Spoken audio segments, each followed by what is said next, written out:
Mission is simple. Roll into the tree line, hit them, and come back. Same route as before. The Strv-122 lurches off the dirt road and crashes into the tree line like a bear showing up uninvited to a rabbit party. Hard stop. The Russians' last hope? That they hadn't been spotted. But no. The Strv-122 commander has eyes on them. The turret swings their way. Trees snap like matchsticks. Boom! The blast wave throws trees, dirt, and debris in every direction. It looks like the kind of place where, even years from now, you'll be able to tell exactly what happened here. Boom! Could anyone possibly survive that? 11 rounds. What do you think yourself, man? Looking into this guy's eyes is like staring down the barrel of an Strv-122 the moment it fires. His crew does this job several times a day, and every single time it's an insanely close distance. Every single time, the same route, and anyone with steel nerves and an RPG in their hands could end it right there. Is that really how tanks are supposed to fight? And here's the thing. The Russians eventually did track down this Strv-122. Why did the Ukrainians keep using the same route and pulling up right to the edge of Russian positions? Why risk a rare, nearly exclusive to this war asset like the Strv-122 when there are drones, artillery, or CV-90 IFVs, which also fight in this unit, that could do the job? And finally, what happened to the tank and its crew? You're about to see all of it. Along the way, you'll also find out whether the Strv-122's weak spots are any different from those of the Leopard 2 it's built on. But before we get into it, please hit like and subscribe to our channel if you're enjoying this format. It genuinely helps us push the video out to more people. Thank you. So the story starts with the Strv-122 crew commander receiving an order to destroy yet another fortified Russian position. The tank's firing position is marked on the map. And get this, the distance to the enemy turns out to be just 250 meters. That's an anomaly, because that's a critically short distance. Even a bad shooter can hit a tank with an RPG at that range. Even an idiot with an assault rifle can put a burst toward the Strv-122 and take out its optics. But orders aren't up for debate.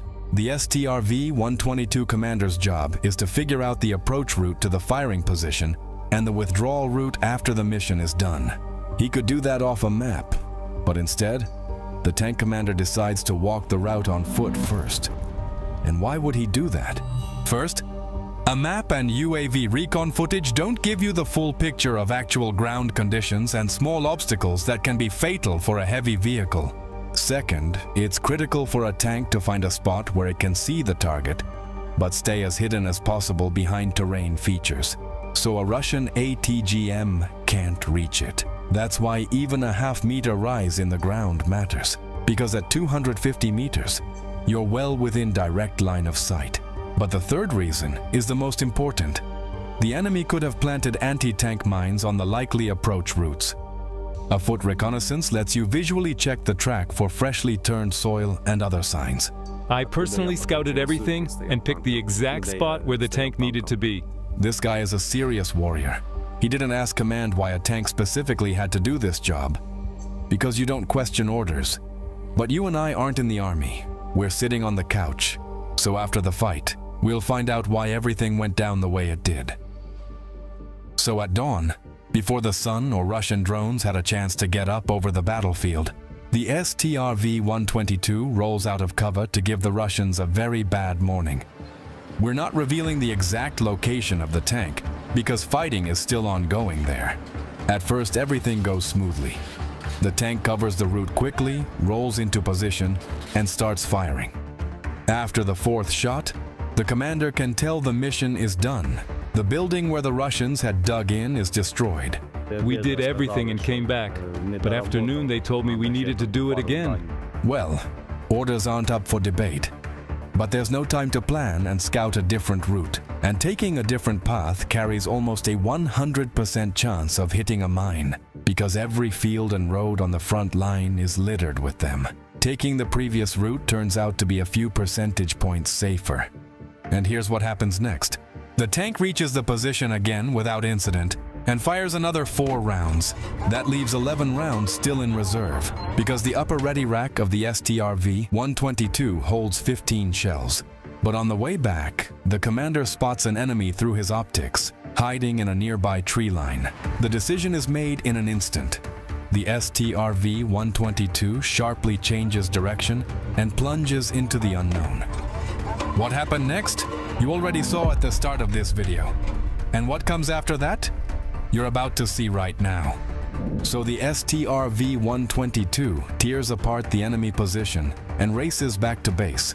But that engagement lasted several minutes, just long enough to cost the crew the safe distance they needed. Despite the Swedish tank's high speed, a drone catches up and hits it. The tank stops, and the next drone catches up right after. The Strv-122 has an emergency escape hatch in the hull floor, located directly under the loader's position. But the crew doesn't rush to bail out, because the engine is still running. And that means there's still a chance to drive out of there. That hesitation actually saved us, because while we were figuring out what to do next, another one came in. When the drone attack finally pauses, the guys get out and make it to cover in time. But why can't a tank with a running engine actually move? Bottom line, they hit the radiators. The engine has an emergency mode, but the transmission's automatic protection kicked in and locked it up. Right. The most vulnerable spot on both the Leopard 2 and the Strv-122 built on its platform is this section here, on top of the transmission compartment. That's where 2 large ring-shaped radiators sit, with powerful fans. They cool both the engine coolant and the transmission fluid. Knock those out, and the tank isn't going anywhere. Of course, the Russians know this. So this isn't the first time a tank has been stopped by exactly this kind of damage. We actually have a video on our channel about the Leopard 2's adventures near Pokrovsk, where the tank took very similar damage. But this layout has advantages that outweigh all the downsides. The radiators are large metal structures filled with fluid. When fragments, a bullet, or even a small shaped charged jet from a drone hits them, the radiator takes the blow instead of the engine. Yes, the tank loses coolant, can overheat, and may even stop. But the engine itself and the expensive transmission stay intact. So credit where it's due. Hats off to the German engineers for that design choice. But what actually happened to this tank? The next evening I went back and got it. So let's take a look at how the Strv-122 came through the drone attack. Look, the external protection and metal grills took damage, but the armor itself is untouched. The crew handles the repairs themselves. New grills get welded on. Fresh contact 1 blocks get bolted up.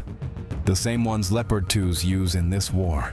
The loader turns into a metalworker. A 19mm wrench is the main tool around here. The driver mechanic becomes a welder. The Strv-122 is a great tough piece of kit, but fiber optic FPVs are really hurting us. Still, we always find ways to cover our armor. So, including the radiator replacement, which takes at least 6 hours on its own, the full restoration of the Strv-122 took less than a day. We wish the crew luck on their next missions. But now it's time to answer the real question. Does it actually make sense to use tanks in close-range combat? Let's start with artillery, since it packs the same punch but operates from a safe distance. But it's not that simple. After the very first shot, the gun gets picked up almost immediately by Russian counter-battery radars and can draw return fire very fast. So artillery isn't risked on small targets. It's saved for big strikes. Maybe the CV-90 IFVs, which also fight in this unit, would be a better fit for this kind of task. Sure, the 40mm Bofors cannon can fire programmable rounds that airburst and shred infantry with tungsten pellets. But turning a fortified position into rubble? Neither those rounds nor anything else in the CV-90's arsenal can do that. You can see exactly why in our separate video on the Swedish IFV. It seems like the most versatile tool of this war remains the drone. But tanks do get used where drones can't get the job done, whether because of bad weather or Russian EW jamming. Radio interference often cuts Ukrainian drones off before they even get close to enemy positions.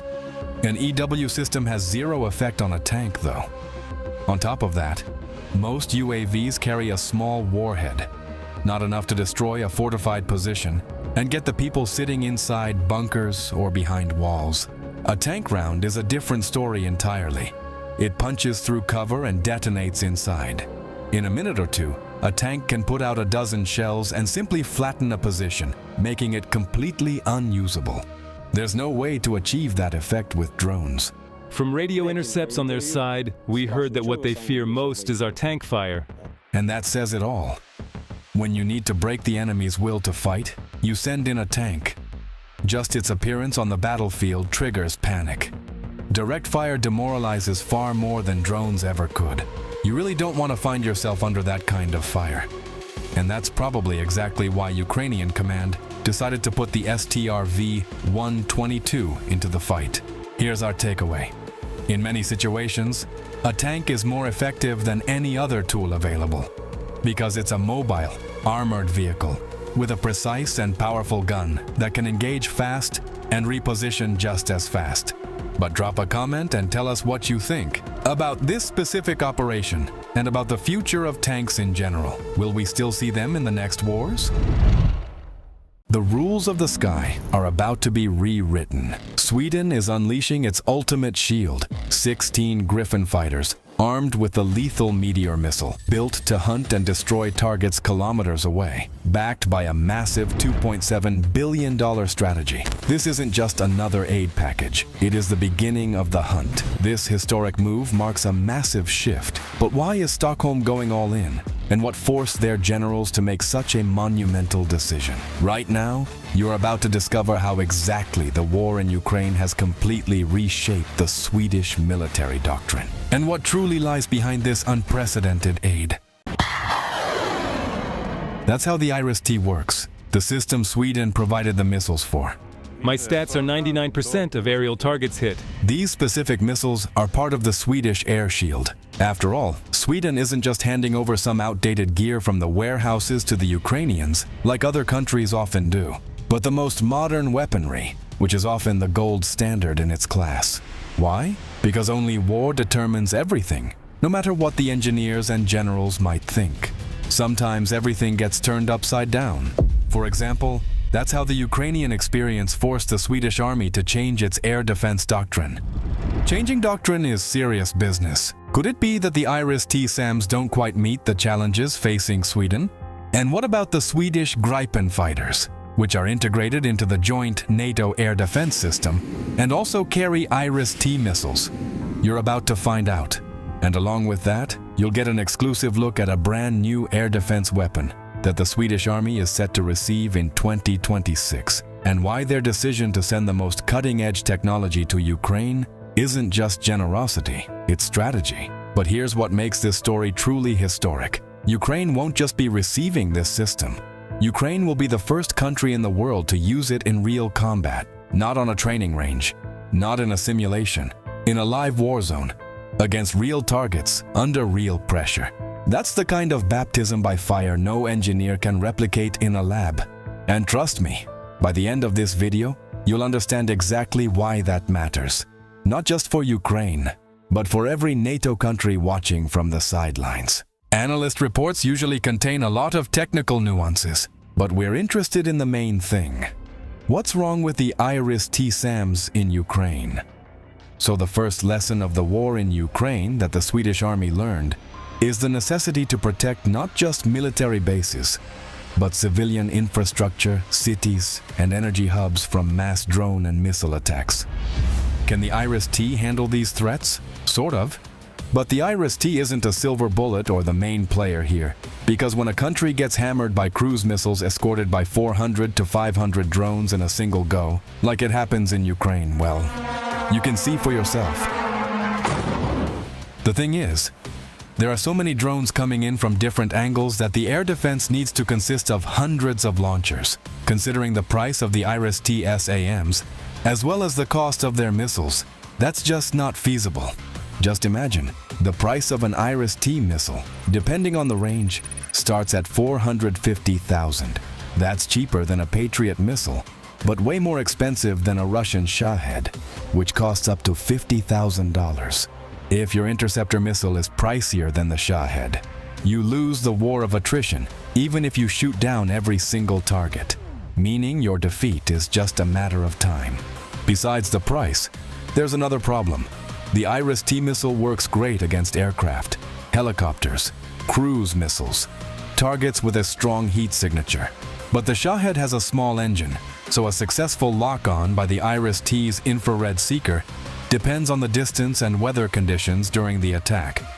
However, Sweden has the Gripen. Experience shows that Ukraine has done a decent job integrating its Soviet aircraft, as well as American F-16s and French Mirage 2000s, into the air defense system. But what about the Gripen? This fighter isn't a lone wolf in the sky. It was designed as part of a network. In Swedish air defense, the Gripen plays the role of a quick reaction interceptor. Its main advantage is mobility. This bird is capable of taking off from a highway. All it needs is up to 800 meters of decent road. This tactic works beautifully in Ukraine, where specific highway sections with reinforced pavement and specially prepared sites are used as jump airfields. As soon as the first Gripens show up in the Ukrainian skies, thanks to our connections, we'll get footage of them in action immediately. So hit that like button and subscribe to our channel, and you definitely won't miss it. Sweden's roads are in good order. Specific highway sections are also prepped, because this is a key element of the country's defense strategy, aimed at aviation survival in case the main air bases get destroyed. So the Gripens can disperse all over Sweden.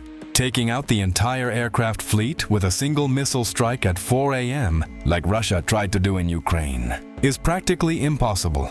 And what about the armament? How does the JAS-39 Gripen take down targets? The Swedish fighter is one of the most universal aviation platforms in the world.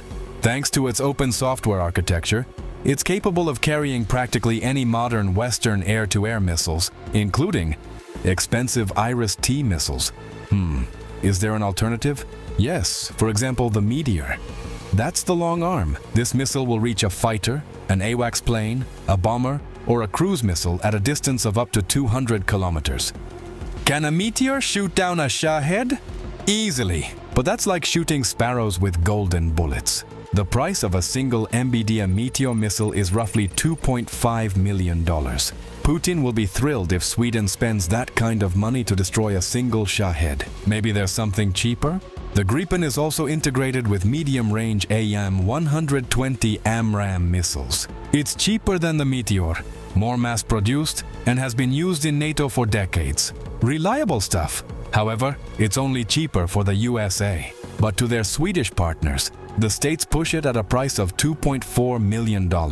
That's not a joke, that's business. So what's a Gripen pilot supposed to do when he spots a Shahed? That leaves the good old Mauser BK-27. It's a 27mm revolver-type aircraft cannon. It fires up to 1,700 rounds per minute. Crazy little thing. But only Ukrainian pilots know how to shoot down Shaheds with guns. It's a very risky mission because after hitting the UAV, a cloud of debris forms that can damage the aircraft. Ukraine has already suffered losses because of this. That's exactly why a territorial air defense system appeared in the Swedish army. This is Sweden's new doctrine. We're talking about mobile fire groups for fighting drones, similar to the Ukrainian ones. Here's how it works. I'm a gunner for the RBS-70 complex. The tactic is as follows. We're in position and waiting for a target. When it appears, we shoot it down. The RBS-70 system works on the laser beam riding principle, which fundamentally distinguishes it from the Stinger.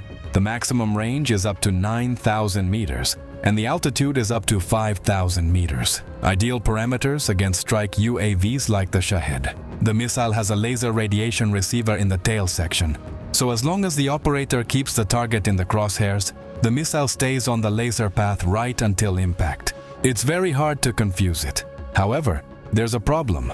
Although the price of a single missile for the RBS-70 is much cheaper than other missiles, it's still more expensive than a Shahed, $150,000. That's why the Swedish army ordered a more suitable weapon against Shaheds, the Tridon Mark II. This specific system is supposed to become the main player against strike UAVs.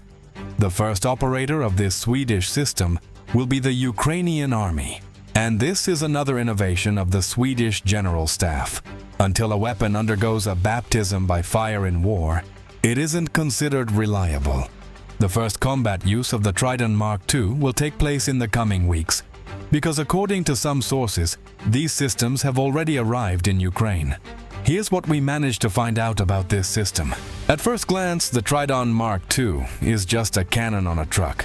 But actually, things are more complicated.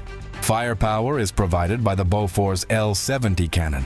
Yeah, the very same one that's installed on the CV-90 IFVs. The Bofors L-70, old school. 40 millimeters of argument, 300 rounds per minute. But even an old gun can be given a cool edge if you load it with these awesome programmable munitions. A well-known mechanism works here. Right before the shot, the shell passes through an induction programmer, a special ring on the barrel where the shell gets the command to detonate a certain amount of time after firing. But that's not all.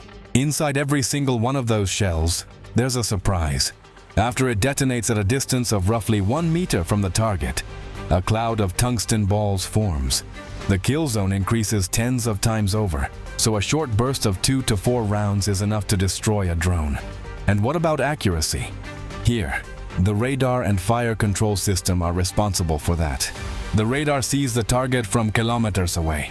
The computer calculates the target's speed, its trajectory, and the flight time of the shell to the point where it needs to detonate to create a cloud of shrapnel. Boom, and the job is done.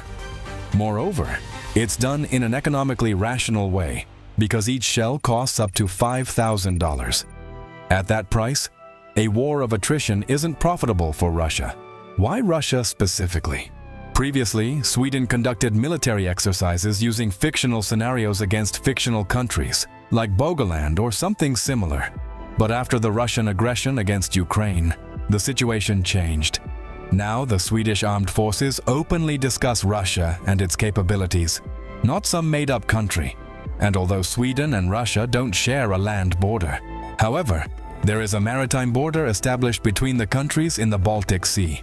Flying over the sea allows drones to go literally a few meters above the water, which makes detecting them with coastal radars difficult due to clutter from the waves.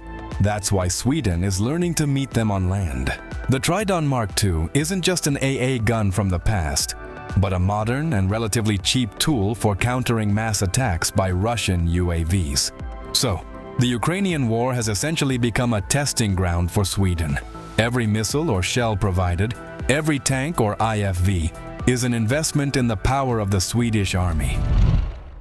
Sweden is usually known for Volvo, Eurovision, and the Nobel Prize. But for Ukrainians, Sweden means weapons.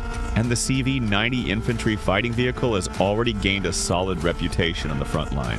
The BMP-1 we used to work with was a tin can. But the CV-90? That's a solid, reliable machine. But in the chaos of the Russian-Ukrainian war, is being good and reliable enough?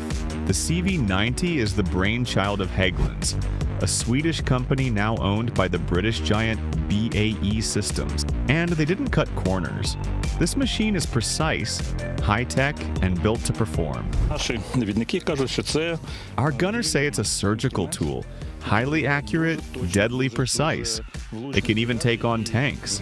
First off, it's surprisingly spacious. Despite having similar dimensions to Soviet BMPs, the absolute antithesis of interior space, CV-90 offers way more room for troops. Second, it's safe. Compared to the BMP-1 still crawling around in the Russian army, the CV-90 has twice the armor protection. And then there are the seats, built to absorb shock. They reduce the impact of mine blasts or other explosions, something that could mean the difference between life and death. Another major safety feature is the Barracuda system, a high-tech camouflage net that drastically reduces the vehicle's visibility. It protects against night vision, thermal imaging. It makes the vehicle about 70% less visible than other machines. It hides the heat signature and even helps conceal it from the naked eye. And does this actually help in combat? Oh, absolutely. I'd say 70% of our survivability comes from this protection. So how do the enemy spot a CV-90? They don't. It just looks like a wrecked, gray, burned-out vehicle. And that's just the beginning. The CV-90's capabilities don't stop there. They only get better. With enemy drones swarming the battlefield, speed is everything in the Russian-Ukrainian war. A fast vehicle can complete its mission and get out before an FPV drone locks on or artillery zeroes in. And when it comes to speed, the CV-90 has zero issues. With a top speed of 43 miles per hour, this thing is practically a Formula One car in military terms. Speaking of F1, its suspension is based on active damping technology, just like in high-performance race cars. Oh, and see this button? Support the channel's growth with a simple like.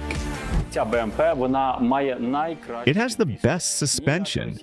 No Russian or Soviet model comes close to this adaptive suspension. It adjusts to the terrain, softens or stiffens as needed. In real life, this looks like this. This smooths out off-road travel, boosts speed, and improves mobility.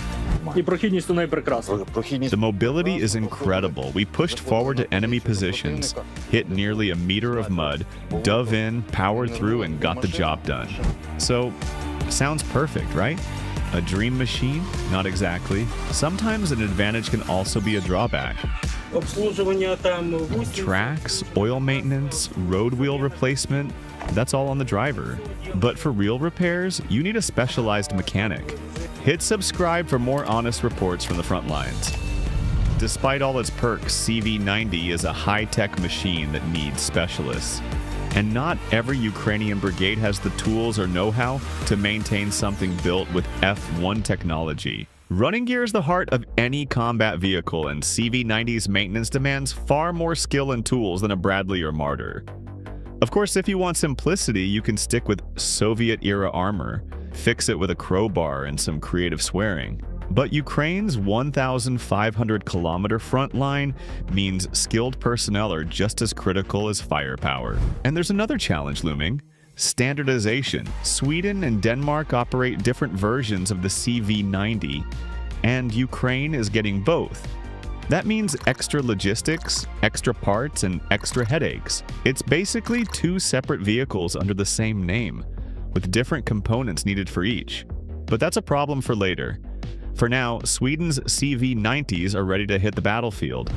The Russian-Ukrainian war is one of the first serious tests for the CV-90 in full-scale combat. As of now, multiple Ukrainian units are using these vehicles. Here, fighters from the 93rd Mechanized Brigade are perfecting their skills on the Swedish machine. And in this video from the 14th Mechanized Brigade, a tank and a CV-90 move in close to enemy positions, delivering firepower before the infantry assault. Overall, the Swedish IFV is performing well in combat, which really annoys the Russians. They've been desperately hunting CV-90s since summer because they can't take them out. They'd send two T-90s just to deal with a single CV-90. Early on, they kept mistaking them for tanks and intercepted communications. They'd fire two Grad rocket barrages, hit them with 120mm mortars, artillery, everything, just to stop one CV-90. And yet, sometimes Russian efforts do pay off. In this footage, an enemy FPV drone hits a CV-90 on the battlefield. But as you can see, the machine took the hit and the crew survived. Here's a closer look at what those impacts leave behind. Just yesterday, we got hit by an FPV. See the damage? And these are parts from whatever hit you, right? Yeah, looks like some DIY job, see? Even wood pieces. Every loss hurts Ukraine because there are only about 50 CV-90s in the Ukrainian army, and that's one of this IFV's biggest issues in the war. There simply aren't enough of them to dominate the battlefield. Each CV-90 is treated like a treasure, often kept in reserve while other vehicles take on more routine tasks. Which raises a big question: is there a more practical IFV for Ukraine? Let's start with a battle-proven alternative: the Marder. The biggest advantage Marder has over CV-90? Numbers. Ukraine has around 200 Marders, nearly 4 times as many as CV-90s. Essentially, the Marder is from the previous generation compared to the CV-90, so it falls behind in technology. Armed with a 20mm cannon, its firepower is weaker than the CV-90's 40mm gun, It was originally designed as an anti-aircraft gun, so it can fire in bursts, single shots, 4-round bursts, 8-round bursts. It also has armor-piercing sub-caliber rounds, high-explosive fragmentation rounds, and tracers. The CV-90's modular armor is also superior to the Marder's. The same goes for its engine. Overall, the CV-90 outperforms the Cold War-era Marder in quality, but Germany sent far more Marders to Ukraine, which is a crucial advantage in full-scale war. And of course, no video about Ukrainian armored vehicles would be complete without mentioning Bradley. When comparing CV-90 versus Bradley, the Swedish IFV still comes out ahead. Better firepower, armor, and a more powerful, quieter engine. That stealth lets the CV-90 get dangerously close to enemy positions before striking. This is thanks to its quiet engine and Susi rubber tracks, which are lighter, quieter, improve mobility, and offer better protection against explosions and fire. Up to 200 meters, it's practically silent. That means it can complete its primary task, getting the crew as close as possible without being detected. No engine noise, no infrared signature, no night vision detection. They dismount safely, and from there, they can open fire.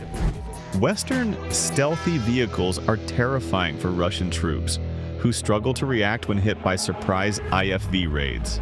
And of course, we can't skip comparing the CV-90 to the most common IFV of the Russian army, the BMP-2. The BMP-2 is one of the most frequently seen vehicles on the battlefield in Ukraine, but its thin armor has been a nightmare for its own crews. Even a basic RPG or small shrapnel can rip through the sides or roof. This is a vehicle more dangerous to its crew than to the enemy, but its strength lies in sheer numbers. Obviously, the CV-90 can wipe out multiple BMP-2s, but in the end, will quality really beat quantity? The Russians don't count losses in men or metal, and Ukraine refuses to play that game. That's exactly why CV-90 and similar IFVs should form the backbone of Ukraine's armored forces. The BMP-2's only advantage is its price. Cheap production and upgrades allow Russia to crank out far more units than Western countries. A Soviet BMP costs under $1 million depending on upgrades, while a CV-90 sits at around $10 million. This price tag makes the Swedish IFV one of the most expensive on the market, forcing potential buyers to weigh the pros and cons. But people should always come first. Soviet BMPs are cheap machines for cheap crews. Here, it's completely different. This is expensive tech, but the most valuable thing inside it is the people. By the way, the only Russian IFV that comes close to the CV-90 specs is the BMP-3. It packs a 100mm gun, but in every other aspect, the CV-90 is miles ahead. Better armor, better automation, and overall better tech. Only its engine power and 70 kilometers per hour top speed can somewhat compete. So, what's the bottom line? The CV-90 is an excellent machine, but slow production is a serious issue. It outperforms its Western rivals and leaves Russian APCs in the dust, but high cost and complex maintenance prevent it from becoming Ukraine's go-to IFV, at least for now. Localization could change everything. In August 2023, Ukrainian President Zelensky and Swedish PM Ulf Kristersson signed an agreement to produce and maintain CV-90s in Ukraine. Since then, there's been radio silence on the project, but let's hope this initiative gets back on track and we'll see Ukrainian-built CV-9s rolling out. So, what do you think? Will the CV-90 become Ukraine's main IFV? Will it be replaced by another model? Or do you have a different prediction? Drop your thoughts in the comments. Most people think modern wars are decided by the best tank or the newest missile. We look at the headlines and we see Abrams, Leopards, and Atakams. But on the Ukrainian front, survival often comes down to something far less glamorous: the vehicle carrying the infantry into and out of contact. Right now, Ukraine is fielding two radically different infantry fighting vehicles in its hardest battles: the German Marder and the Swedish CV-90. One is old, heavy, and brutally simple, a relic of the Cold War designed to be a brick wall against a Soviet flood. The other is modern, quiet, a predator born in the frozen north, designed to kill without being seen. And the way these two machines perform in the mud, under fire, and in the pitch black of the Donbass night reveals something uncomfortable about what actually keeps soldiers alive. Over 140 German Martyrs and 50 Swedish CV-90s have been thrown into the crucible. They were fighting in the forests of Lyman, the ruins of Bakhmut, and have even pushed across the border into the Kursk region. This isn't a comparison of spec sheets. This is an autopsy of engineering philosophies. Germany built a fortress to protect the crew. Sweden built a spacecraft to hunt the enemy. One is a shield, the other is a sword. But in the reality of the Ukrainian front, where the mud swallows 60-ton machines whole and drone is the primary killer, which philosophy actually wins? Does the old reliable steel hold up? Or does the high-tech complexity of the Swede offer a decisive advantage? Today we are going inside the hulls of these machines. We are going to find out what happens when the German Martin meets the Swedish Ghost. Before we begin, hit the like button and subscribe to the channel so you don't miss our next videos. Thank you. Now, let's get into the fight. To understand the machine that is currently holding the line in the Donbass, you must first understand the fear that created it. Every machine has a soul, forged by the intent of its designers. And the soul of the martyr is made of pure, distilled paranoia. Travel back with me to West Germany, the 1960s. The world is balanced on the edge of a knife. The generals in Bonn and Washington aren't sleeping. They are staring at maps of the Fulda Gap, the flat, open corridors where they believe World War III will begin. They know that if the Soviets come, they will come like a tidal wave. Tens of thousands of tanks, chemical weapons, tactical nukes. The Germans needed a vehicle that could drive into that apocalypse and survive. They didn't need a fancy sports car. They didn't need a sniper. They needed a bodyguard. They needed a machine that could keep pace with the Leopard tanks and carry the most fragile cargo on the battlefield. They built the Martyr, and for 50 years, it waited. It sat in warehouses. It rusted in depots. It watched the Berlin Wall fall. It watched the Soviet Union collapse. It seemed destined for the scrap heap of history, a relic of a war that never happened. Until now. Now, half a century later, the Martyr has finally met the enemy it was built to destroy. And in the trenches of Ukraine, it has earned a new identity. The Ukrainian soldiers do not call it by its tactical designation. To them, this 35-ton beast is simply German Martin. Martin is the reliable uncle. Martin is the old boxer who can't move fast anymore but has a chin of granite. But why, in an age of drones and precision missiles, are Ukrainian soldiers falling in love with a piece of Cold War steel? The answer begins with the armor. In the brutal calculus of the Ukrainian front, there is a grim nickname for the Soviet BMP-1 and BMP-2, the Brothers' Grave. The Soviet philosophy was simple. Make the vehicle light, make it amphibious, make it fast. If it gets hit, bad luck. A hit from an RPG usually means a catastrophic fire. The fuel tanks explode. The ammunition cooks off. No one walks away. The Martyr represents the polar opposite philosophy. The crew is expensive. The machine is expendable. The version fighting in Ukraine, the 1A3, is a hardened evolution of the original. The German engineers, obsessed with survival, bolted ton after ton of additional steel plating onto the hull. They sloped the armor to deflect kinetic energy. The result is a survival capsule.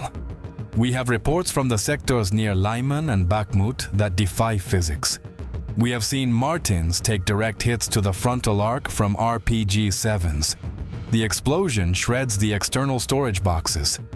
It shatters the optics. It rings the hull like a giant church bell, concussing everyone inside. But the hull does not breach. We have stories of martyrs running over anti-tank mines, explosions that would vaporize a BMP and send its turret flying into the stratosphere. The Martyr loses a track. the suspension is destroyed. The driver breaks his nose on the console, but the ramp drops, and the squad walks out. Let's talk about that ramp. It seems like a mundane detail, but in the psychology of combat, it is everything. In a Soviet BTR, you scramble out of side doors, exposing your body to machine gun fire. In a BMP, the rear doors are heavy, awkward, and slow. In the Marder, the driver flips a switch, and a massive hydraulic wall drops down. It creates a shield. It allows a squad to drag a wounded comrade in seconds, protected by inches of German steel. For an extraction team under mortar fire, the sound of that ramp slamming shut is the sound of life itself. And inside, for a Ukrainian driver, a mechvod, who has spent his life wrestling with Soviet machinery, entering a Marder is a culture shock. There are no stiff levers that you have to pull with both hands. There is a steering wheel. There is an automatic gearbox. It sounds like luxury, but in war, comfort is a weapon. A driver who isn't physically exhausted after 3 hours of maneuvering through a minefield is a driver who stays alert. He sees the ditch. He spots the ambush. The ergonomics of the Marder are a force multiplier that Soviet engineers never understood. But a fortress is useless if it cannot fight back. The Marder is armed with the Rheinmetall RH-202, a 20mm autocannon. In the modern world of 30, 40, and 50mm guns, a 20 sounds small. It sounds obsolete. Critics look at the spec sheet and say it is undergunned. The Ukrainian gunners disagree. They have given the gun its own nickname, the lawnmower. The RH-202 does not kill with the size of its shell. It kills with the ferocity of its delivery. We are talking about a cyclic rate of fire between 800 and 1,000 rounds per minute. When a gunner presses the pedal, the Marder doesn't just shoot, it screams. It emits a continuous, terrifying buzz, a chainsaw made of lead. Imagine you are Russian infantry hiding in a dense tree line. A single shot from a tank might miss you, but the Marder doesn't fire single shots. It fires a cloud. It physically deconstructs the forest. It shears off branches as thick as a man's arm. It pulverizes brick walls into red dust. It strips away camouflage and cover in seconds. However, the age of the Martin shows in its eyes and its hands. The 1A3 lacks a modern stabilization system. In a modern tank, the gun stays locked on the target even if the vehicle is bouncing over craters. In the Marder, the gun is rigidly connected to the turret. If the vehicle hits a bump, the barrel hits a bump. This dictates the tactic. The Marder cannot dance. It cannot glide and shoot like a modern predator. It fights like an old brawler. It sprints to a position. Stop. Unleash a wall of fire. Move. It is brutal, jerky, and violent, but effective. But this story has a dark side. A flaw that keeps mechanics awake at night and commanders sweating in their command posts. The Marder is an old athlete carrying too much weight. When it was designed in the 1960s, it was lighter. But the 1A3 upgrade added armor, and then more armor, pushing the combat weight to 35 tons. Yet, deep inside the hull beats the same heart. A 600 horsepower diesel engine from the Cold War. It is underpowered. On a dry road, Martin can run. But in the mud, the Marder struggles. It lacks the raw power to drag its own belly through the swamp. And here, we encounter the most dramatic irony of German engineering. The Germans build things to be safe. They build systems to protect the machine from human error. The Marder's onboard computer monitors the engine constantly. It watches the temperature. It watches the fluid levels. If the engine overheats, or if the coolant level drops even slightly, the computer makes a decision. It decides to save the engine. It shuts it down. Let that sink in. You are in the gray zone. You are under fire. Tracers are flying past your periscope. You are stuck in a bog trying to reverse, and suddenly the engine dies. Not because it's broken, but because the computer thinks it's too hot. The electronics do not understand that you are in a war. They do not understand that a blown engine is better than a dead crew. They follow their programming. Protect the machine. Soldiers describe this moment with pure horror. It suffocates, they say. You cannot just turn the key and restart it. You have to wait. You have to let it cool. You are a 35-ton sitting duck. In these moments, the German fortress becomes a steel coffin. There have been specific engagements near Crimea, where Marders have bogged down, their engines cutting out in self-preservation. Who comes to save them? Usually, it is the American Bradley, lighter, more powerful, roaring through the mud to hook up a tow cable under fire and drag the heavy German veteran to safety. This is the tragedy of the Marder. It is a paradox of engineering. It is the most reliable shield against enemy fire, capable of saving you from a mine that would tear you apart. But it is a temperamental machine that might refuse to move when the ground gets too soft. It demands a specific kind of respect. You cannot bully the Marder. You have to know its limits. So what is the Marder 1A3? It is not a miracle weapon. It is not the future of warfare. It is an anvil. It is heavy, stubborn, and sometimes frustrating. But ask the infantryman shivering in the rain, watching the Russian artillery walk closer to his trench. Ask him what he wants to see rolling out of the mist. He doesn't want a microchip. He doesn't want a touchscreen. He wants the German Martin. He wants that thick, ugly, beautiful steel ramp to drop down and take him home. Now, let us cross the philosophical divide. We leave the heavy industrial noise of the German Marder and enter the realm of the Swedish CV-90. To the Ukrainian troops of the 21st Mechanized Brigade, who transitioned from rusted Soviet BMPs to this machine, the experience was shocking. They don't call it a tractor. They don't call it a taxi. They call it the spaceship. To understand this machine, you must understand where it comes from. Sweden is a land of silence, deep forests, thousands of frozen lakes, and winters that last for half the year. In the 1980s, Swedish engineers knew they would never match the Soviet Union in numbers. They could not build thousands of cheap tanks. They had to build a few perfect ones. They needed a vehicle that could fight in deep snow, where a T-72 would sink. They needed a vehicle that could disappear. The difference begins the moment you move. While the Marder rattles your teeth, and the Soviet BMP bruises your spine with every crater, the CV-90 glides. This is not a figure of speech. The suspension system utilizes active damping technology, engineering derived directly from Formula One racing. The vehicle reads the terrain. It swallows the bumps. Soldiers joke that you could drink a cup of coffee while crossing a plowed field at 60 kilometers per hour, and you wouldn't spill a drop. But this smoothness is not for luxury. It is for lethality. Because the ride is smooth, the gun is stable. The Marder has to stop to shoot accurately.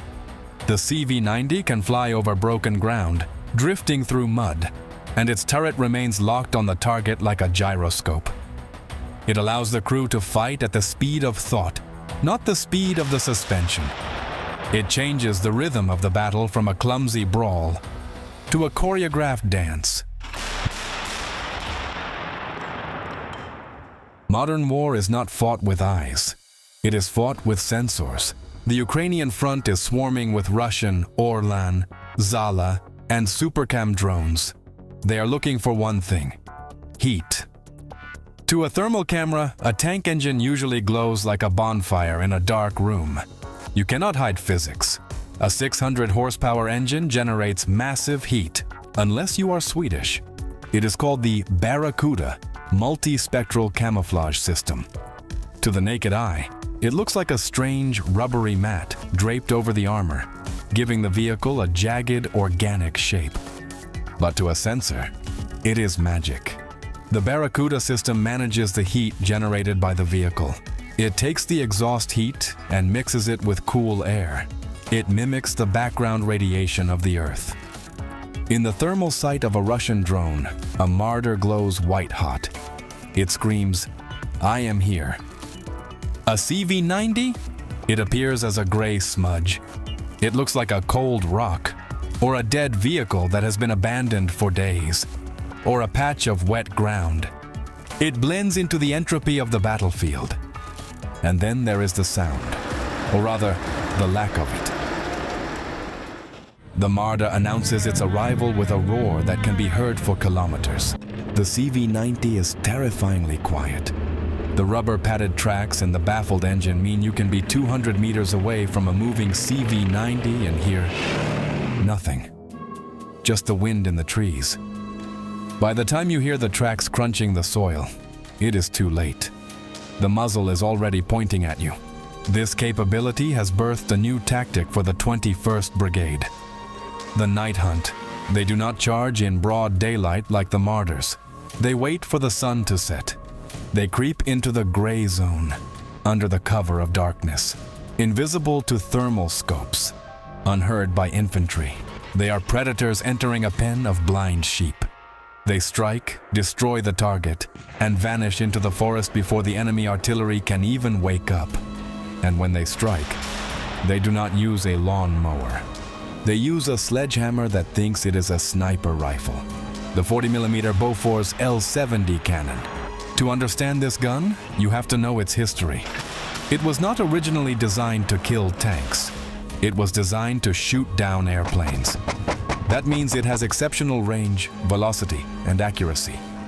When you point an anti-aircraft gun at a ground target, the results are catastrophic. It punches through 100 millimeters of steel armor, using armor-piercing fin-stabilized discarding sabot rounds. That means a CV-90 can tear through the frontal armor of a BMP-3 as if it were cardboard. It can rip through the side armor of a T-90 tank. It disassembles concrete fortifications. Where the Marder chips away at a building, the Bofors brings the building down. But brute force is easy. The CV-90 offers something scarier. Intelligence. The ammunition is programmable. The 3P round. Pre-fragmented. Programmable. Proximity. Here is the scenario that plays out every day in the Donbass. A squad of Russian infantry is dug into a trench line. They are deep in the earth. They feel safe. Direct fire from a Marder hits the dirt berm in front of them and does nothing. They wait for the shelling to stop. Then the CV-90 arrives. The gunner doesn't aim at the trench. He aims above it. He presses a button on the laser rangefinder. The computer measures the exact distance to the meter, let's say 452 meters. As the shell leaves the barrel, an electronic coil at the muzzle writes a code into the shell's fuse in a fraction of a second. It tells the shell, "Do not explode on impact. Explode at 452 meters." The shell flies. It counts its own rotations, and it detonates in the air, exactly 2 meters above the heads of the soldiers. It rains thousands of tungsten pellets down into the trench. There is no cover. There is no hiding behind a wall. The CV-90 kills you in the one place you thought you were safe. But no machine is perfect. Even a masterpiece has a crack. For the CV-90, the flaw is a quirk of design that drives its crews to anxiety. The magazine. The mighty 40mm gun is hungry, but it is fed by a small carousel-style ready rack that holds only 24 shells. 24! The Marder has belts with hundreds of rounds. The Bradley has huge bins of ammo. The CV-90 has 24 shots. In the heat of battle, when the adrenaline is pumping, you can empty that magazine in seconds of rapid fire. And then, click, silence. The gun is empty. You are now a 30-ton paperweight in the middle of a firefight. This is where the high-tech dream meets the low-tech reality. To reload, the crew has to physically engage. They must unbuckle, grab heavy shells from the internal storage racks below their feet, and shove them into the magazine mechanism one by one. It is a slow, physical process. It breaks the rhythm of the battle. If you are swarmed by infantry, that pause, that 30 seconds of silence, can be fatal. This dictates the psychology of the gunner. In a Marder, you hold the trigger down, you suppress, you spray, you create a wall of noise. In a CV-90, you must be an accountant of death. You count every shot. 1, 2, 3. You cannot afford to miss. One miss is 4% of your ammunition gone. It requires a disciplined, cold-blooded crew. You cannot panic in a CV-90. If you panic, you run dry, and you die. There is one final danger to driving a CV-90 in Ukraine. It is the danger of being elite. The Russians know exactly what this machine is. They fear it. And because they fear it, they hunt it. If a Russian drone operator spots the distinctive shape of the Swedish vehicle, the sharp angles, the barracuda mats, the order is given to kill it at all costs.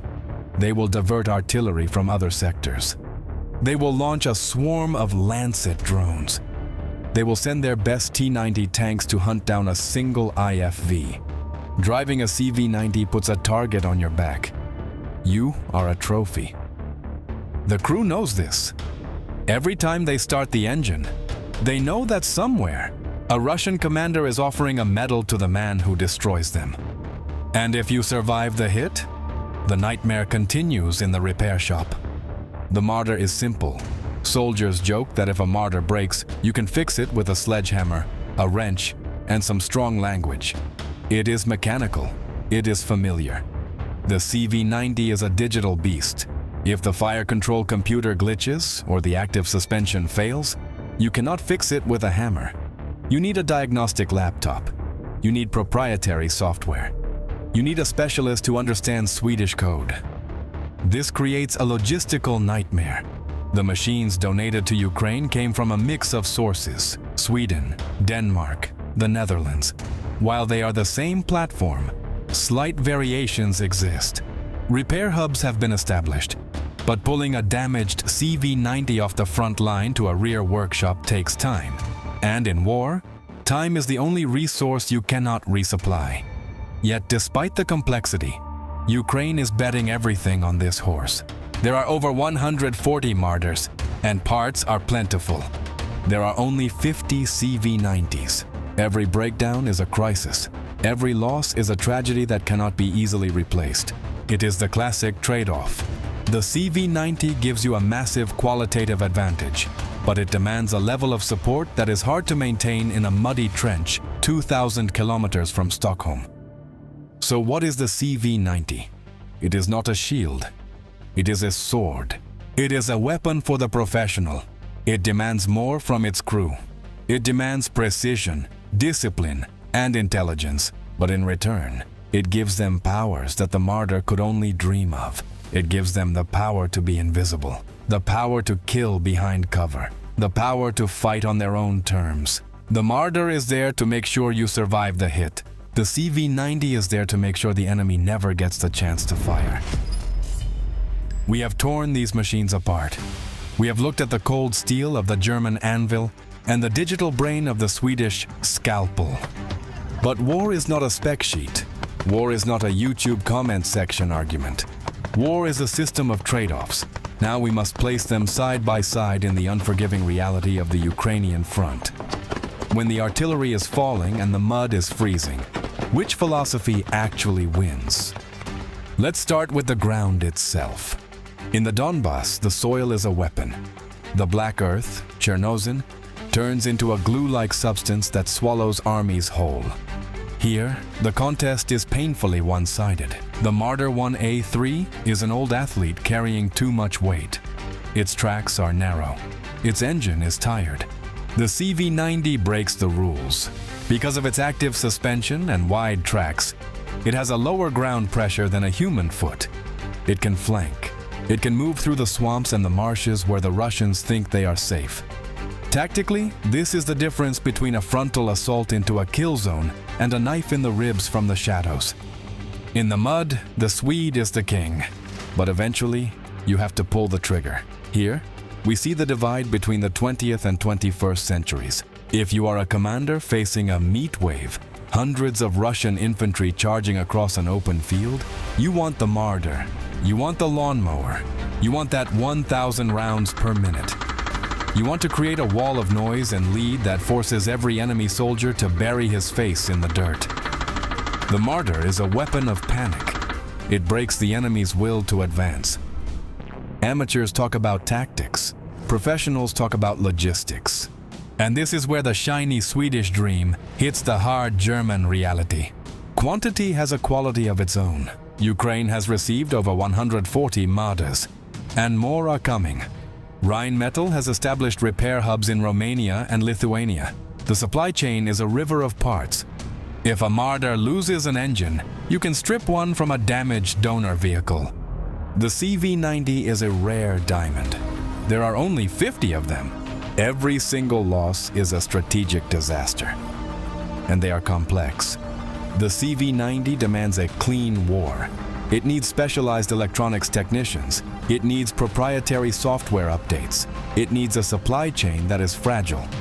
In the chaos of a retreat, or under heavy bombardment, the simplicity of the Marder often keeps it running long after the CV-90 has thrown a digital error code and shut down.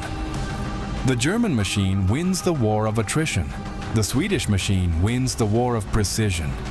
But you cannot have precision if your vehicle is stuck in a workshop waiting for a microchip. So, where does this leave the armed forces of Ukraine? They are fighting for their existence today, but they are planning for the war of tomorrow. And they have made their choice, despite the Marder doing the heavy lifting right now. The Ukrainian government has signed a historic agreement. They are not buying more Marders. They are buying 1,000 CV-90s. They are planning to localize production, to build these spaceships right here on Ukrainian soil. This is the death knell of the old doctrine. The Marder is a dead end. It is the peak of 1970s technology, but it cannot go further. You cannot add more armor without breaking the suspension. You cannot add a bigger gun without rebuilding the turret. It is a dinosaur, a tough, dangerous dinosaur, but extinct nonetheless. The CV-90 is a platform. It is modular. It is designed to accept lasers, active protection systems, and drone jammers that haven't even been invented yet. Ukraine has realized that the future of war is not about who has the thickest steel. The strategic bet is on the Swede. The Marder is the shield that allows Ukraine to survive long enough to build the sword. But let us strip away the geopolitics. Let us strip away the factory contracts and the logistics hubs. Let us go back to the zero line, to the mud, to the men.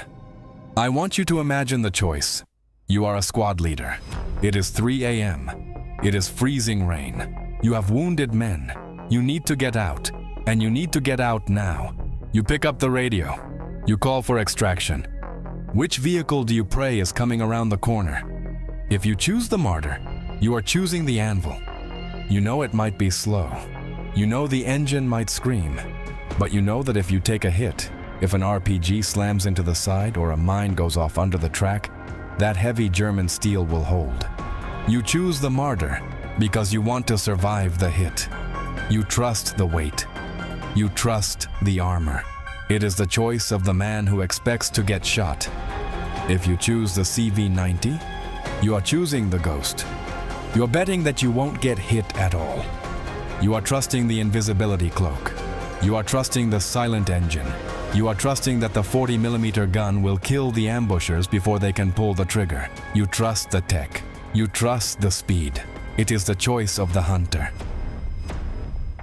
In the end, these two machines are brothers in arms, separated by a generation of history. The Marder is the final glorious echo of the Cold War. It was built to stop the Soviet Union, and 50 years late, it is finally doing exactly that. It is dying on the hills it was meant to defend, shielding democracy with its rusted iron body. It is a hero that arrived late to the party, but just in time to save the house. The CV-90 is the first chapter of the new world. It is the prototype of the wars to come. It is proving that intelligence can defeat brute force. War never changes, but the machines we use to fight it do. And for the infantrymen in Ukraine, it doesn't matter if the machine is German or Swedish. It doesn't matter if it has a steering wheel or a joystick.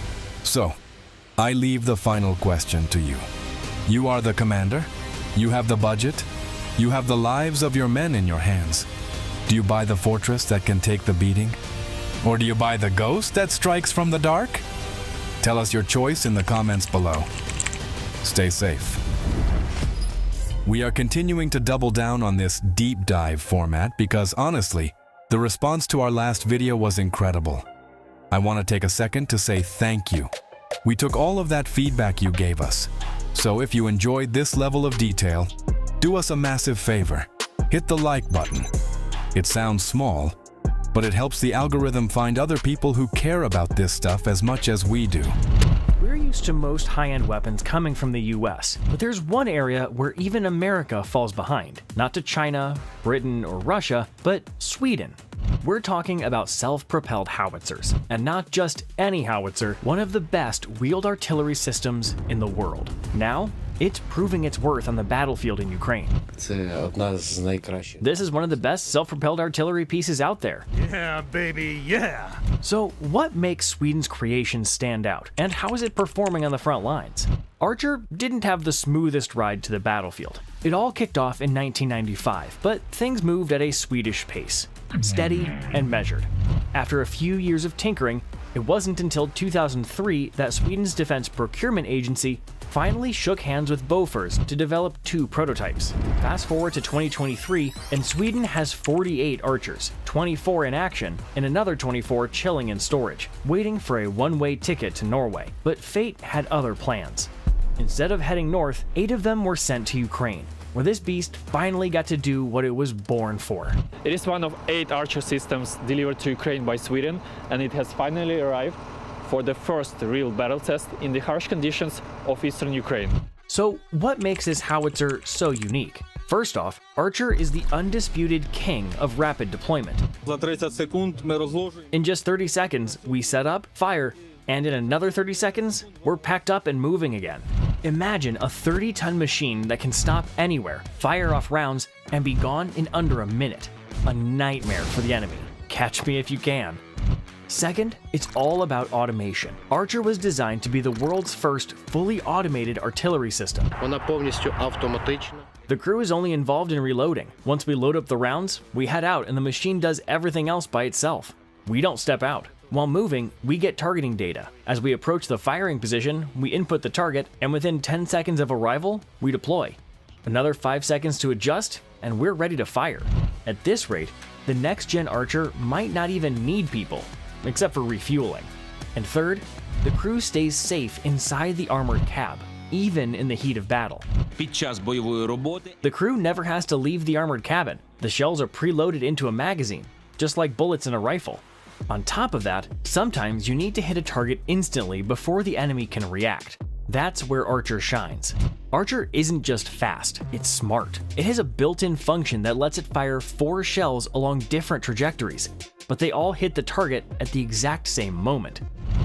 With this software, we can program it so all 4 rounds fly different paths but land at the same time. That kind of precision puts Archer ahead of most self-propelled howitzers in the world. It's setting the standard for modern artillery.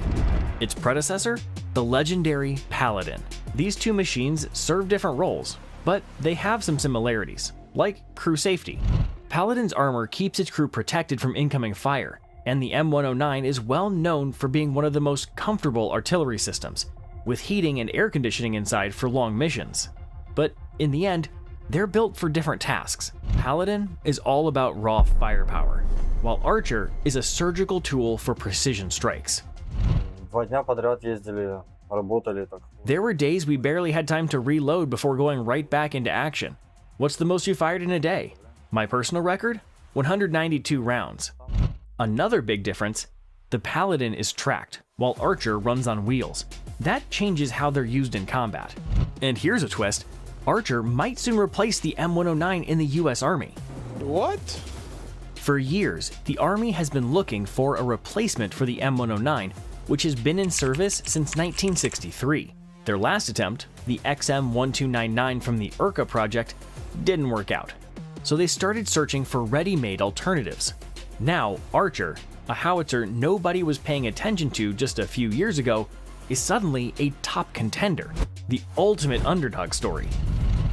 And unlike the competition, it has a real combat experience. That's gotta be worth a like, right? But even Archer has run into some challenges in Ukraine. And it's not about the machine itself, it's about the people. Training to operate it is seriously tough. We trained in Sweden for 2 months. No days off. It was intense, but we had great instructors and translators. We got lucky with the team. Wake up at 6 a.m., breakfast at 7, then training, camouflage, driving, firing, maintenance. What they taught us in a month and a half normally takes 6 to 10 months. On the one hand, this means Ukraine now has some highly trained artillery crews, but on the other hand, there aren't many of them. If even one team is down due to illness or reassignment, it can affect missions. The same goes for maintenance. The fewer people who know how to service Archer, the harder it is to keep it operational. But the long-term upkeep is still a question mark. It's a tricky system. You have to understand it. You can't just... Before the gun commander could finish, a new target came in, and it had to be something big, because Archer has been firing less due to ammunition shortages. Since its specialty is taking out enemy artillery, this target was definitely worth the shot. So how bad is the ammo situation? It's critical. There aren't enough shells. And if Western aid continues at this pace, how much longer can Archer stay in action? There's plenty of work for Archer, but in terms of firing, we're running low. So you're firing less? Yeah, we're prioritizing only the most important targets now. The Archer takes out an enemy gun and moves to a new position. By the time the shell reaches its target, the Swedish howitzer is already on the road, maybe even getting confirmation of the hit from a safer spot. And let's be real, it never misses. But Ukraine isn't relying on Archer alone. If you want to see how Ukrainians are using Western weapons against Russia, make sure to subscribe. Speaking of heavy hitters, Ukraine is working on its own Archer-style howitzer. Meet the Bodana, another self-propelled system making an impact on the front lines. Bodana is a decent howitzer, but this one is just on another level. If you were firing from, I don't know, a 2S1 or Bodana, would it be harder to hit the target compared to Mista B? Nah, this gun has better range. Depending on the type of shell, it shoots farther. When it comes to range, Archer has the advantage. It fires about 6 miles farther than Bodana, which makes a big difference in artillery duels. And accuracy, that's where Archer truly shines.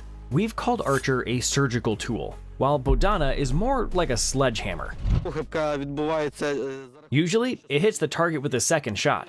The first one can be slightly off if the barrel isn't warmed up, but once it is, the gun fires consistently and accurately.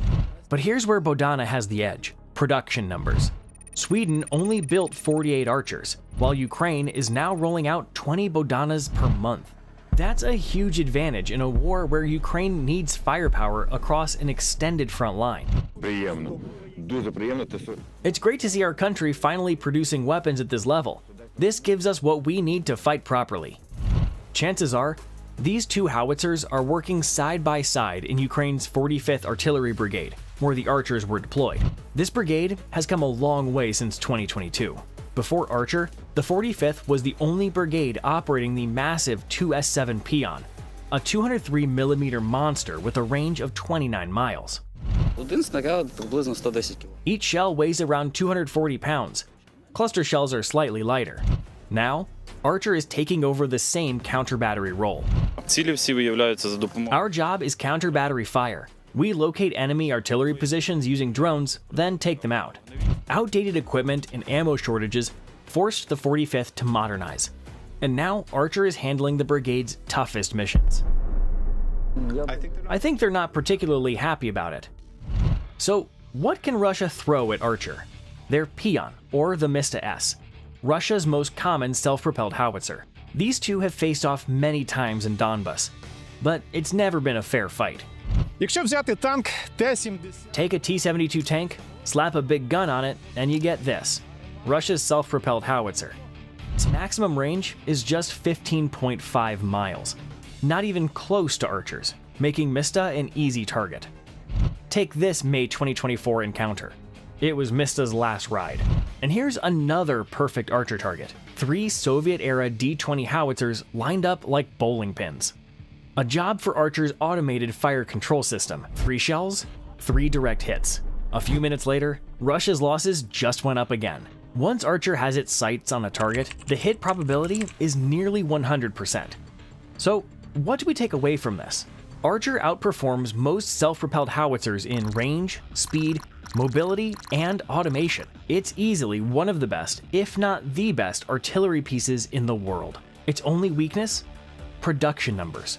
With just 48 in existence, Archer isn't ready to become a global artillery powerhouse, but we'll be watching its future closely, and making more videos about it, of course. Now, what do you think? Which howitzer could surpass Archer in the future? Mista? Bodana? Maybe the German RCH-155, which we'll be covering in an upcoming video. Drop your pick in the comments. Get ready to see how Sweden's all-terrain Moose saves lives where other vehicles get stuck, how its armored brother, the CV-90, shreds enemies with the legendary 40mm Bofors cannon, and even shoots down Shaheeds. We'll also reveal the secret of the tongue-twisting anti-tank gun that needs a rifle, just to aim. And for dessert, the artillery supercar Archer in real action. Enjoy! What does a Moose have in common with the Cold War? This is the Swedish tracked vehicle Bandvagn 206, but among Ukrainian soldiers, it's simply called the Moose. It was created back in the Cold War years to move troops across the Alps. But how did it end up in Ukraine? And what can it actually do on the front line? In the rear, the Moose looks like this, but on the front line, it transforms into something completely different. So, what else can this Swedish machine do? And why is its name definitely not Labubu? The Bandvagn 206 has been adapted in Ukraine in some creative ways, fitted with electronic warfare modules, even a grille and rubber skirts along the lower hull to make drones detonate before reaching the main body. But sometimes that's not enough. It's not armored at all, and that's a minus. What it lacks in armor, it makes up for in mobility. With all 4 rubber tracks engaged, the Moose literally pulls and pushes itself forward. It doesn't bog down in mud, snow, or water, places where even an armored personnel carrier would stall. Each Bandvagn is like Ariadne's thread, linking Ukraine's trench labyrinths to the rear and the field hospitals. Now imagine being a wounded soldier and seeing this little iron locomotive coming through shell fire to drag you to safety. And yes, when needed, it can even be armed. If necessary, a turret with a Dashka or a Browning can be mounted here. But when it comes to real combat, the Moose is not the first choice. That's when you call in its Swedish cousin, the Stridsfordon 90, better known as the CV-90. Check this out. Here, a Russian FPV drone armed with a shaped charge is chasing a CV-90. This Swedish beast is tough, but even it can't always dodge drones. Watch what happened near Kursk. Against fiber optic guided drones, escape is nearly impossible. A shaped charge slammed into the CV-90. The crew fought to save the machine. They barely made it, but everyone survived. And that's the key. The CV-90 completed its mission by saving lives. One Ukrainian soldier remembers. This very vehicle has taken multiple hits from Lancets and shaped charges. Once near Kursk, we got hit by 5 FPVs with shaped charges. They gave us hell, big time. Comms went down and we barely made it out. Luckily, we managed to drop off the troops. Otherwise, we'd be bringing back hamburger meat. There are already multiple videos on this channel where Ukrainian crews talk about their CV-90 experience. Generals from NATO countries are watching those lessons closely. So today, let's show you something different. Because while the CV-90 can save lives, its main mission is killing. Look at this. These are crowbars for the Swedish IFV. That's right, Godiva grade rounds. Smash that like button if they remind you of chocolate bars. But these aren't hot dogs for a 25mm Bushmaster. These are armor-piercing rounds for the legendary 40mm Bofors L70 cannon, spitting them out at nearly 5 rounds per second. First impression? I've got an erection. Looks like this guy is some big military boss. And you know how it goes. When the boss is in a good mood, everyone under him feels better too. And this is a poet's dream. These beauties fly out to 11.5 kilometers. You can fire them from closed or semi-closed positions. Indirect fire support. Sure, it's not a standard role for the CV-90. Acting as a wannabe self-propelled howitzer isn't ideal. Range is short, accuracy is lower. But in modern war, with drones buzzing above like starving piranhas, every extra trick is welcome. That's the thing about the Bofors L/70. It's turned the CV-90 into a high-tech sniper robot, spotting on its own, aiming on its own, feeding rounds on its own, and firing fast. And if you're wondering, can this beast SWAT drones too? Hell yes, my friend. It's already been done.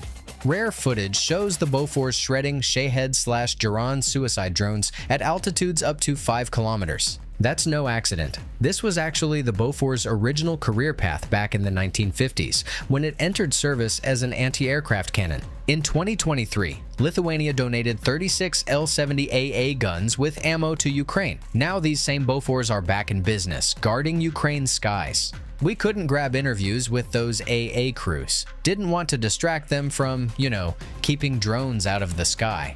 But we'll try next time. Hit subscribe and like this video so you don't miss it when we do. Your sub also motivates us to keep producing these frontline stories. Thanks for staying with us. And now, check this out. Recognize this thing? Looks a little clumsy, right? This isn't just some recoilless rifle. It's the grandfather of Swedish anti-tank ambitions. And wait till you hear its name. Unfortunately, I can't pronounce it. I don't know Swedish. Officially, Pansarvärnspjäs 1110. Thankfully, the world just calls it PV 1110. In English, easy. Anti-tank gun 1110. Slower, bro. No need to rush. Developed in the 1950s, the PV 1110 could be towed on a wheeled carriage or mounted on vehicles. Back in the day, it rolled on tiny all-terrain carriers. But Ukraine didn't get those chassis in the delivery.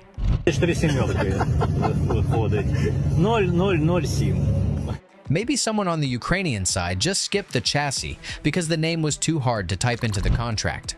Nevertheless, it shoots. The PV 1110 is a specialized tank killer. Fires only heat-shaped charge rounds, which can punch up to 800 millimeters of armor, depending on the type. Effective range, up to 900 meters. Max range, 4.5 kilometers. But here's a fun little secret most people miss in the videos. See that on top of the barrel? At first I didn't understand what it was for. Turns out it's a Ljungman rifle, 7.62 caliber. Exactly. It's the Swedish semi-auto AGM 42 Ljungman, but here it goes by another name. Why is it bolted onto an anti-tank gun? 333. The tracers fired from that Ljungman rifle help crews zero in their aim before wasting precious HEAT rounds. Smart, right? Even though the PV 1110 still sits in some Swedish airborne tank and infantry units, and even in a few Baltic armies, it's no longer in serial production. But hey, Sweden is still the undisputed champion of anti-tank weaponry. This is the Carl Gustaf recoilless rifle. Finally, thank you, Carl, whoever you were. At first glance, the Carl Gustaf looks simple. Just a 1 meter long tube, weighing a little over 10 kilograms. Caliber 84 millimeters. Here's a tandem charge round. This smaller section defeats the reactive armor, and the main charge punches through the tank's base armor. That's the strength of the Gustaf. Versatility. Some rounds penetrate over 400 millimeters of armor. Others burst into dozens of lethal fragments, mowing down infantry. Still others lay down smoke to cover your movements. And of course, incendiary rounds. Well, you know what those are for. But here's the coolest feature. One important feature of the Carl Gustaf is that it's rifled, so it's very accurate. If you're firing at a stationary target from 600 to 700 meters, you can be very precise. Sure, the versions supplied to Ukraine are older. No fancy electronics, no thermal scopes. But in skilled hands, this simple tube can ruin the day of any armored monster. It's best to operate it as a two-man team because it's awkward for one. While one holds it, the other reloads from the back. Way easier in combat. But when it comes to storming enemy trenches, the coolest duos work a bit differently. I always start an assault with an AT-4 shot at the enemy position. Unlike reusable launchers, the AT-4 is single-use. You fire it once, then toss the empty tube. That makes it light and simple. No need to reload under fire. Just shoot, ditch, and keep moving. Even older soldiers love it because it's light and handy. The single-use Swedish AT-4 comes in several versions. The lightest with a heat warhead weighs 7 kilograms. The heaviest with a standard HE frag anti-structure warhead weighs almost 9 kilograms. The AT-4 even has a built-in sight. Nothing fancy, no high-tech. So why are Swedes so good at this? Because Sweden trained for decades to repel a Soviet invasion. They prepared to hit armor from different ranges and positions. From trenches, from vehicles, even through house windows. Now, this Cold War weapon is helping Ukraine. And if the AT-4 is the noob's classic, fire and pray you hit, the NLAW is the pro's weapon. If AT-4 is a rock, then NLAW is a guided arrow. At first glance, NLAW looks bulky. But no. It's pure Swedish engineering malice aimed straight at Russian tanks. Imagine this. You're standing by the road. At 200 meters, an enemy APC is crawling toward you. You just pop the tube, line it up, click.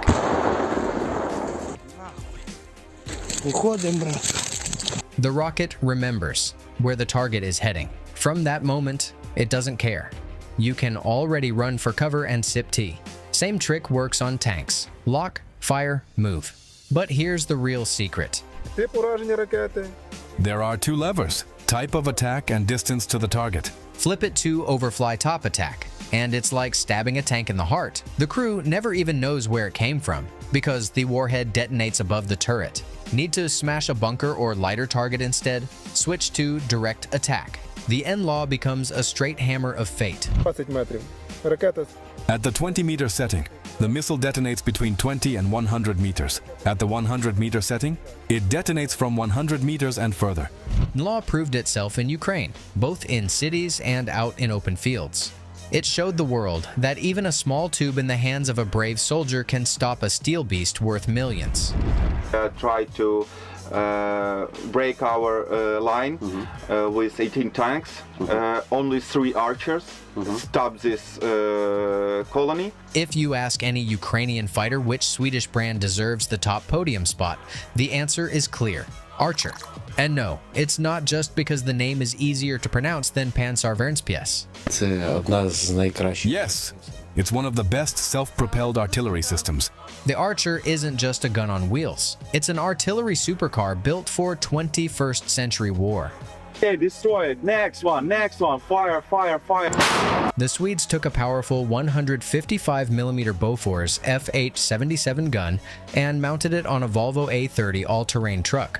The result? A machine that looks like it rolled straight out of a sci-fi movie, but one capable of flipping the script on the battlefield. Of course, only if the crew are true professionals. Our artillery cannons are Matilda, Alice, Amanda, Hugo, Ulf, Joel, and Andre. All these names are our tribute to the instructors who taught us. Range? Standard shells, 30 kilometers. Base bleed shells, 40 kilometers. Excalibur precision rounds, up to 60 kilometers with circular error of just a few meters. And all this with just a 3-man crew that doesn't even touch the shells during firing. The fully automatic loading system does the heavy lifting. Glory to Sweden. Really glory to Sweden. But Archer isn't the only Swedish weapon worthy of respect from Ukrainian soldiers, or attention from you. Thanks for staying with us. Tell us in the comments, would you like a full video about another Swedish system? For example, the RBS-70. A name so simple even your buddy who failed Swedish class can say it. Or maybe you've got another suggestion. Drop it below. The Swedish embassy in Ukraine just confirmed a massive transfer. 26 additional Archer systems have been handed over to the Ukrainian armed forces, likely part of Sweden's 20th military aid package. This isn't just a top-up, it's a game changer. We aren't just talking about a specialized experimental squad of 8 anymore. Ukraine is building a full-scale Archer fleet. But this sudden influx of hardware makes the critical questions in this video even more urgent. With the fleet tripling in size, the logistics and maintenance challenge just got 3 times harder. So let's find out if this spaceship is actually ready to handle the workload. For the last 30 years, Western military doctrine has been built on a seductive promise. The promise was that technology would replace mass. We were told that one smart bomb is worth 1,000 dumb shells. We were told that comfort keeps crews alive, that computers eliminate human error, and that the future of war looks like a clean, precise laboratory. We were wrong. When the Russians crossed the border in 2022, they didn't bring a laboratory. They brought a meat grinder. They brought mud that swallows tanks whole. And into this hellscape, NATO poured its most advanced, expensive, and complex machines, the fully automated, climate-controlled digital marvels designed to fight a theoretical war that no longer exists. But after 4 years of the most brutal combat in modern history, we have to ask the uncomfortable question: did we over-engineer ourselves into a corner? Is a multi-million-dollar robot actually better than a rusted iron cannon that just works? Today, we are stripping away the marketing hype to rigorously analyze the 2 most advanced artillery systems on the planet, the German PZH-2000 and the Swedish Archer. We are going to find out if superior technology is actually the answer, or if it is a trap. Hit like and subscribe to support the channel. Thanks. We are used to the heavy hitters of the free world coming from the usual suspects. When we talk about raw firepower, we look to the industrial might of the United States. When we talk about precision engineering, we look to Germany. When we talk about sheer volume, we look to the legacy of the Soviet Union. But there is one weapon system currently operating in the Donbass that defies all the stereotypes. It comes from a nation that hasn't fought a war in over 200 years. A nation we associate with flat-pack furniture, safety-conscious family cars, and aggressive neutrality. Sweden. We are talking about the Archer. If you look at the glossy brochures, this isn't just a howitzer, it is a spaceship on wheels. It is the fastest, most automated, most futuristic artillery system on the face of the Earth. It was promised to be the sniper of artillery, a machine so advanced it would make the American Paladin look like a musket from the Civil War. But war has a way of taking beautiful theories and dragging them through the mud, literally. Because right now, in the forests of eastern Ukraine, the best artillery system in the world is facing a crisis that no one talked about in the press releases. It is a crisis of fragility. A crisis where a simple engine failure turns a multi-million-dollar robot into a useless brick. We are going to look at how 8 Swedish Archers went to war, how they stopped a tank assault that should have been impossible to stop, and why, shockingly, only a fraction of them are actually able to fight today. Is the Archer the future of warfare? Or is it a technological dead end that can't handle the grit of a real fight? Let's find out. To understand the Archer, you have to understand the paranoia of the Cold War. For decades, Sweden sat in a terrifying geographical position. They were neutral, yes, but they were also the speed bump between the Soviet Union and the North Atlantic. They knew that if the Red Army ever decided to move, they would come with thousands of tanks, waves of infantry, and a storm of artillery that would black out the sun. Sweden has a small population. They could not trade lives for lives. They couldn't build a trench line and hold it with massed infantry. Their doctrine was built on one word: movement. They needed to hit the enemy, bleed them, and vanish before the Soviet counter-battery radar could even lock onto their position. They needed a weapon that didn't require a battalion of men to operate. The project began in 1995. It moved at what we might call a Swedish pace: methodical, slow, obsessive. It took nearly 20 years of tinkering to get it right. By 2023, Sweden had 48 of these machines. Half were in service. The other half were sitting in cold storage, gathering dust, waiting for a political deal to send them to Norway that never happened. But history has a sense of irony. Instead of guarding the fjords of Scandinavia, 8 of these sleeping giants were woken up and sent to the most intense artillery duel on the planet: Ukraine. When the Archer finally arrived in Ukraine's 45th and 43rd Artillery Brigades, the crews didn't know what to make of it. They were used to the Soviet Tu-S7 Pion, a 203mm monster that looks like a locomotive and hits like a sledgehammer. The Pion is brute force. It is loud, dirty, and manual. The Archer? The Archer is an alien. Let's look at why the world fell in love with this machine. First, the speed. In modern artillery warfare, time is life. When you fire a 155mm shell, modern counter-battery radar detects the projectile in flight, calculates the trajectory, and pinpoints your location before your shell even hits the ground. You have, at best, 2 minutes before return fire rains down on your head. The Archer laughs at 2 minutes. Imagine a 30-ton armored truck tearing down a highway at 70 kilometers per hour. It slams on the brakes. In 30 seconds, the stabilizers deploy, the gun elevates, and it is ready to fire. Bang, bang, bang. It fires 3 rounds in roughly 12 seconds. And here is the magic trick. Before those 3 rounds even impact the target, the Archer is already folding up its gun. Within 30 seconds of the last shot, it is back on the road, moving away. It is a phantom. By the time the Russian counter-battery fire hits the coordinates, the Archer is a mile away, and the crew is listening to Spotify in the air-conditioned cab. Second, the automation. In a standard American Paladin, the inside of the turret is a sweatbox. Men are heaving 40-kilogram shells, shoving propellant charges, shouting over the noise. It is physical, exhausting labor. In the Archer, the crew of 3, driver, commander, and operator, sit in the armored cabin. They never touch the ammo. They never smell the propellant. It is more like playing a video game than fighting a war. The crew never has to leave the armored cabin.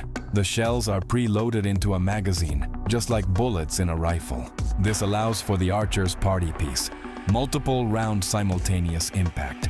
The computer is so smart that it can fire 4 shells at 4 different trajectories. The first one is fired high, into the stratosphere. The second, a bit lower. The third, lower still. The fourth, almost flat. The computer calculates the flight time so that all 4 shells land on the Russian bunker at the exact same millisecond.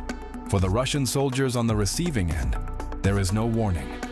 No initial explosion to make them take cover. Just instant, total annihilation. This capability makes the Archer a surgical tool. It isn't a sledgehammer like the Pion. It is a sniper rifle with a 50-kilometer range. The Ukrainian crews call it the Crocodile because of its long, green, snout-like barrel resting over the cab. And they absolutely love the comfort. The 43rd Artillery Brigade took these machines and integrated them into a new kind of warfare. They don't operate in batteries of 6 guns lined up in a field. That is suicide in the age of drones. They operate as lone wolves. They drive with an escort car carrying electronic warfare jammers and a guy with a shotgun to hunt drones. They sneak into position, they strike, they vanish. We have footage of the crews. They have named their guns after their Swedish instructors, Matilda, Alice, Hugo, Ulf. It's a touching tribute. In a way, they are fighting alongside us, one soldier said. Matilda destroys the occupiers, and the combat record is terrifyingly impressive.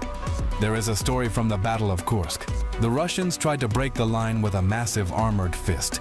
18 tanks, a nightmare scenario for light infantry. 3 Archers were in the sector, just 3.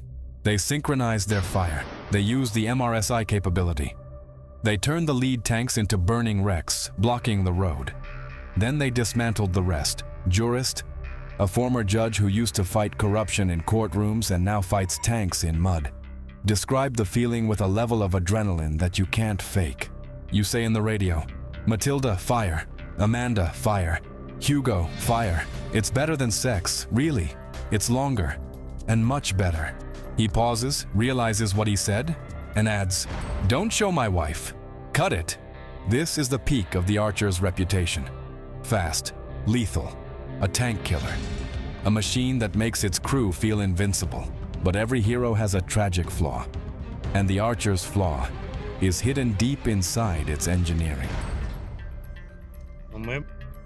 Here's our Archer, totally frozen up. We're in the middle of this damn field waiting for an enemy Lancet. Here are the anti-aircraft guys. One of my buddies is scanning for the Lancet in the air. After months of high-intensity combat, a disturbing statistic emerged from the Ukrainian General Staff: 34%.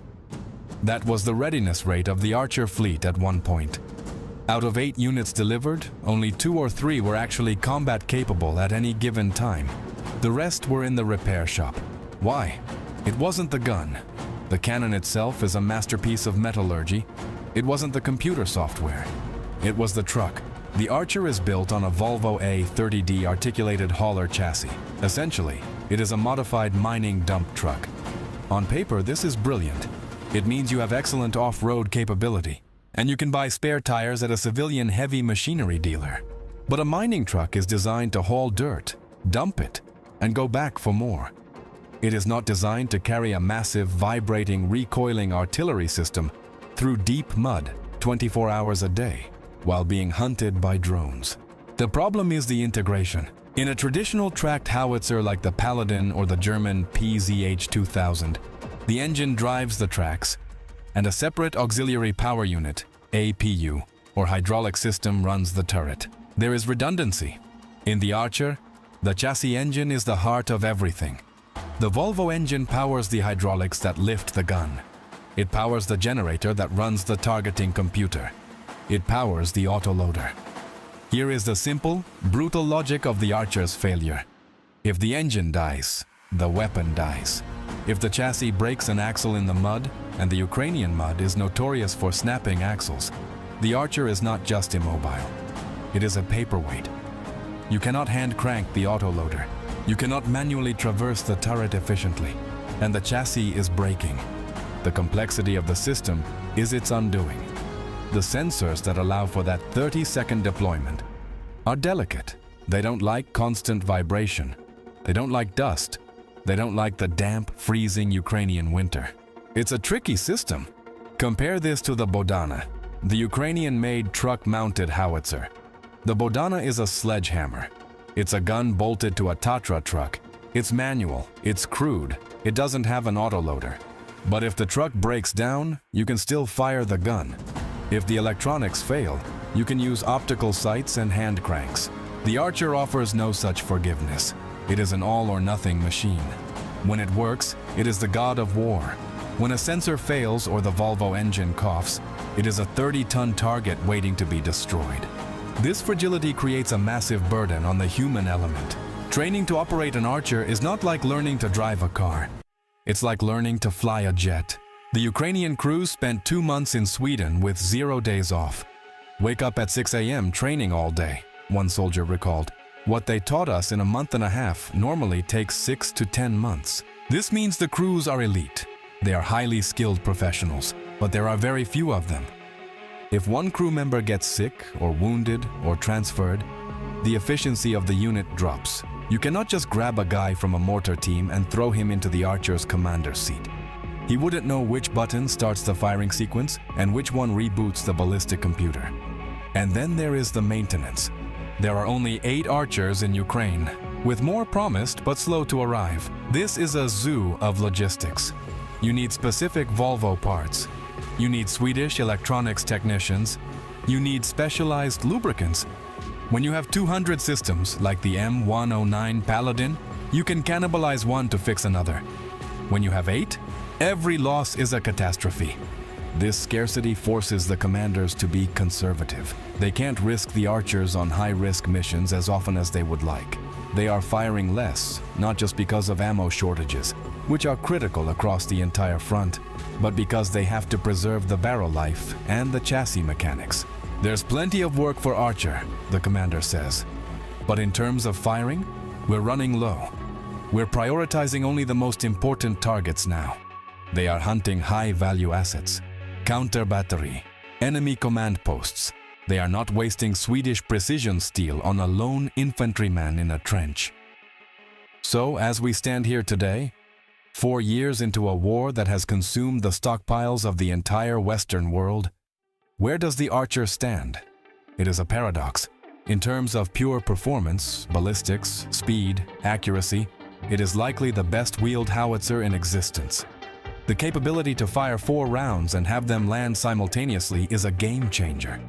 The safety of the crew in that armored cabin is second to none. The stories from the Battle of Kursk prove that in the hands of a skilled crew, 3 archers can do the work of a whole battalion. But the 34% readiness rate is a warning siren. It teaches us that in a long, grinding, dirty war, reliability is a weapon. A gun that shoots 90% as well, but works 99% of the time is often better than a gun that shoots 100% perfectly, but spends half its life in the garage. The Archer is a Formula One car rallying on a dirt track. It is magnificent, but it is fragile. The reliance on the chassis engine for all combat functions is a design choice that makes sense for peacetime Sweden, defending good roads near maintenance hubs. In the mud of Donbas, miles from support, it is a liability. The Ukrainians love them.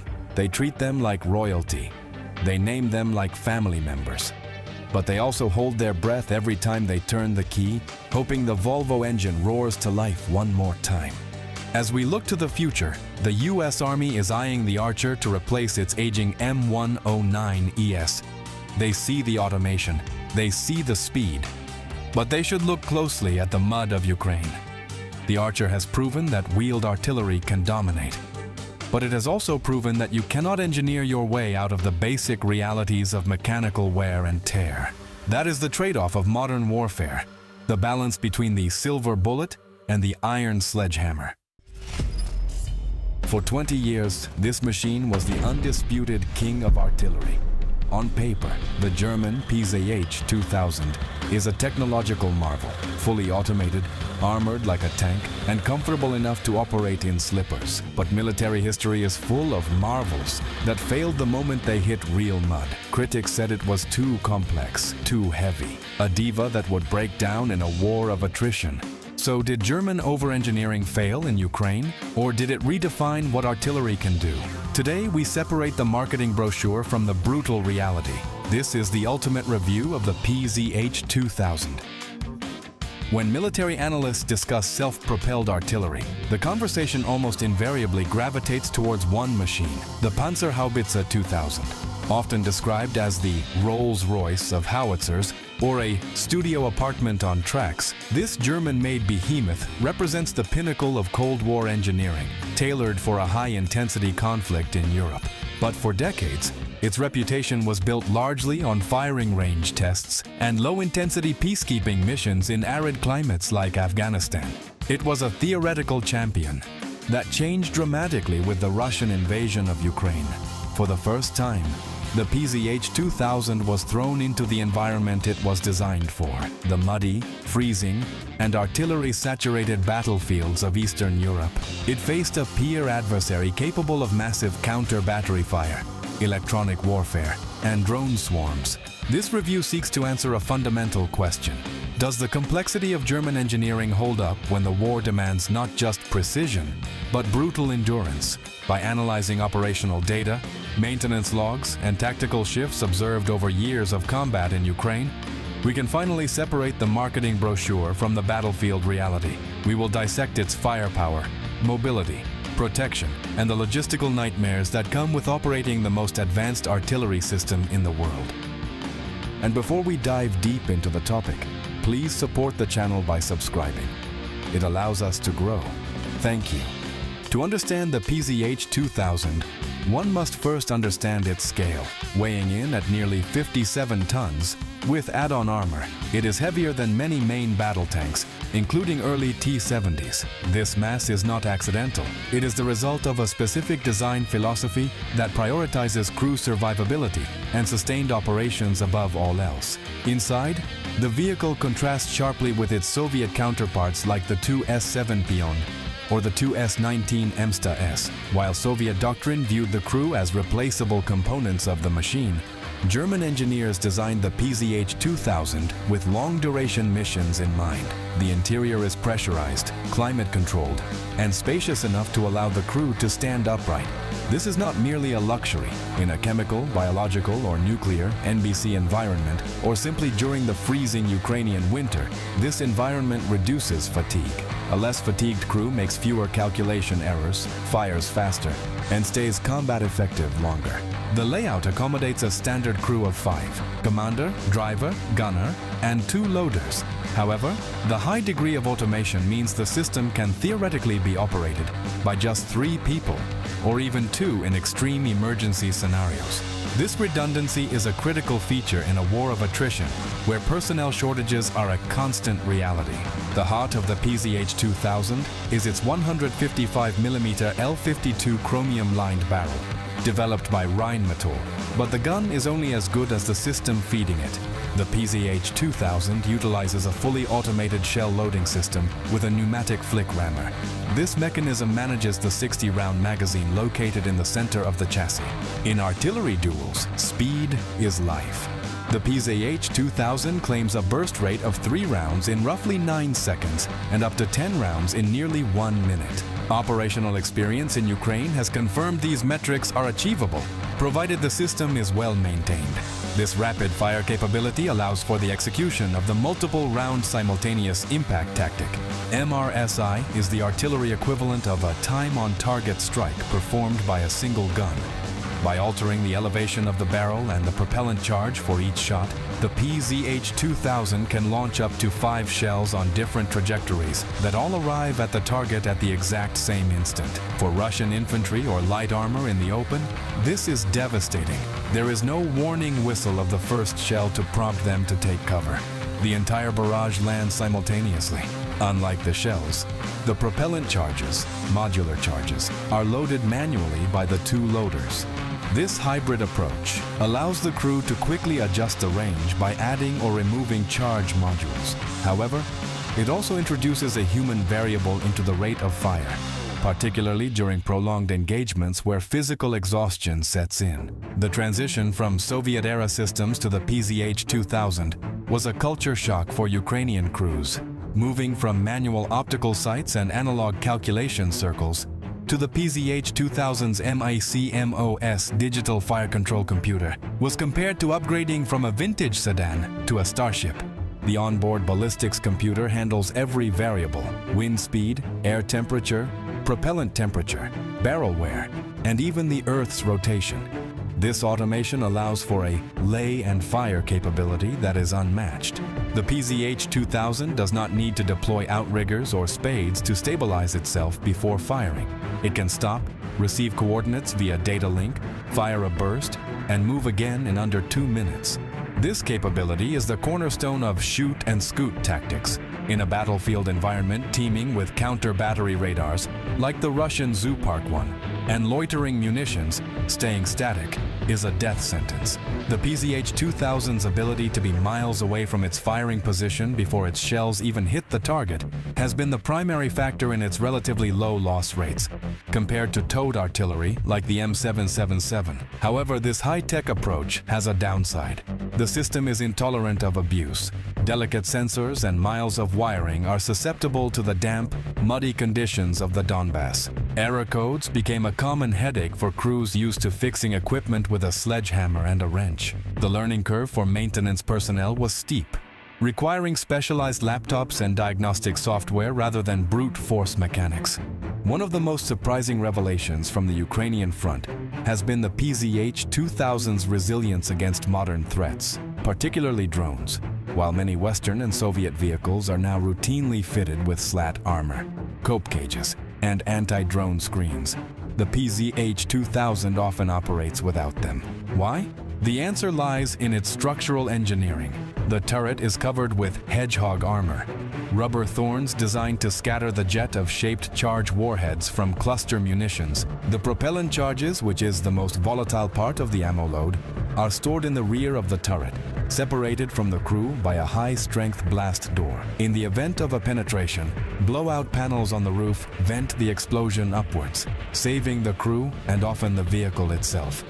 This design philosophy stands in stark contrast to Russian autoloader systems, like the T-72 or Tu-S-19, where the crew sits directly on top of the ammunition. There are documented cases in Ukraine where PZH-2000s took direct hits from Lancets. And not only did the crew survive, but the vehicle remained mobile enough to retreat for repairs. The effectiveness of the PZH-2000 is multiplied by the advanced ammunition it fires. High explosive rounds offer a respectable range of 30 kilometers. Ukraine has utilized the full spectrum of NATO 155mm advancements. Perhaps the most lethal round in the arsenal is the German DM702, known as SM-ART 155. This is a sensor-fused munition. Once fired over a target area, the shell releases 2 sub-munitions on parachutes. These sub-munitions spin, scanning the ground with infrared and radar sensors. Upon detecting a tank or armored vehicle, they fire an explosively formed penetrator, EFP, through the thin top armor of the target. Operational reports indicate that a single PZH-2000 firing SMART 155s can halt an entire armored column in minutes without ever having a direct line of sight. This capability forces Russian armor to disperse and hide, breaking the momentum of assaults. For high-value targets like command posts or electronic warfare stations, the GPS-guided M982 Excalibur offers surgical precision up to 40 to 50 kilometers.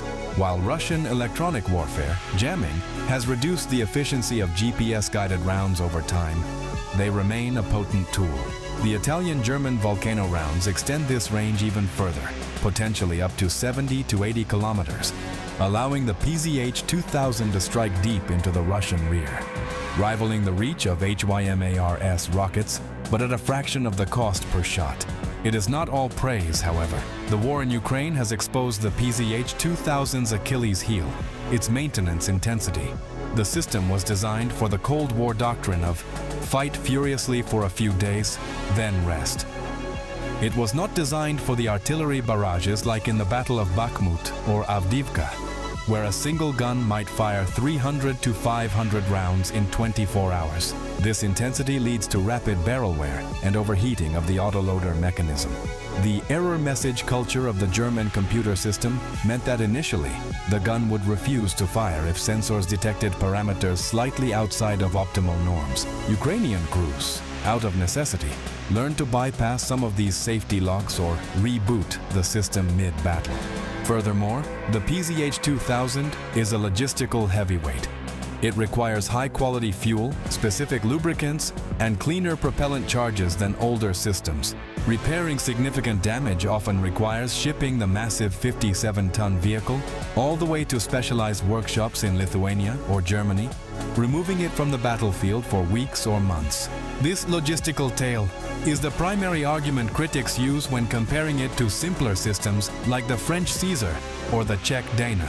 The chassis of the PZH-2000 shares components with the Leopard 1 and Leopard 2 tanks, powered by a massive MTU-881K, a 500 diesel engine, producing nearly 1,000 horsepower. On paper, it is agile. In reality, its weight is a limiting factor.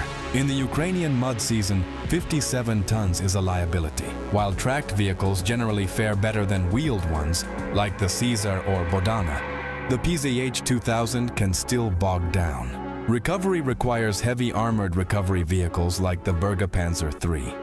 Additionally, many rural bridges in eastern Ukraine are not rated for such weight, restricting the tactical mobility of the system and forcing commanders to plan routes carefully. However, when the ground is solid, the PZH-2000 is surprisingly fast, capable of road speeds up to 60 kilometers per hour.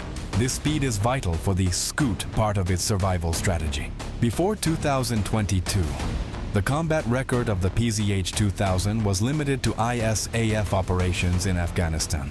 Dutch and German crews used them effectively against Taliban positions, but the nature of that conflict was vastly different. It was asymmetric warfare.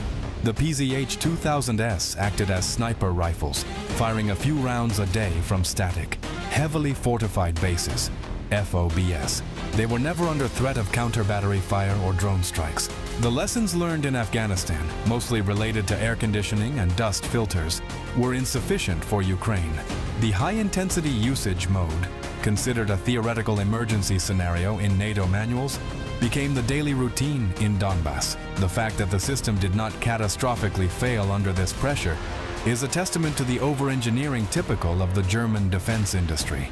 An interesting footnote in the history of the PZH-2000, relevant to understanding its raw power, is the Monarch project. In the early 2000s, the German Navy attempted to mount the PZH-2000 turret onto a frigate, the Hamburg.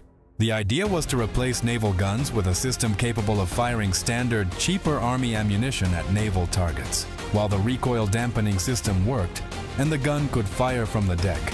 The project was ultimately scrapped. The corrosion from salt water and the complexity of integrating Army software with naval radar proved too costly. However, this experiment highlights the sheer versatility and modularity of the turret design. It is a self-contained weapon system that was literally too powerful for the ships of that era. To truly evaluate the PZH-2000, we must place it alongside its peers in Ukraine.